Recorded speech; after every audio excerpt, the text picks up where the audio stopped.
Isa sa pinakakaraniwang pinagmumulan ng selos sa relasyon ay kapag masyadong madikit ang partner sa opposite sex. Hindi pa kayo naghahalikan, wala pang nahuli, wala pang solid proof. Pero may sobrang lambing, may inside jokes, may private chats na hindi mo mabasa, may emotional closeness na parang hindi na normal.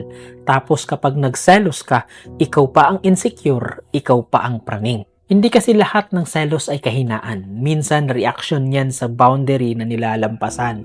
Hindi mo kailangang mag-cheat para makasakit. Sapat na ang kilos na nagbibigay ng duda. At ang relasyon, may limitation.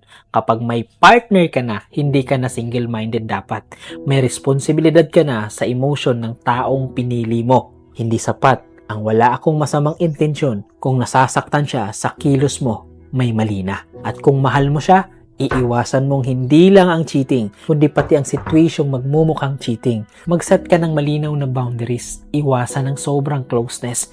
Iwasan ang secret conversation. Hindi dahil kontrolado ka, kundi dahil nire-respeto mo ang relasyon mo. Ang respeto sa relasyon, hindi lang pag-iwas sa kasalanan, pag-iwas din sa duda. Kaya kung ayaw mong pagselosan, huwag kang gumalaw na parang single. Hindi mo kontrolado ang kutob ng partner mo, pero kontrolado mo ang kilos mo.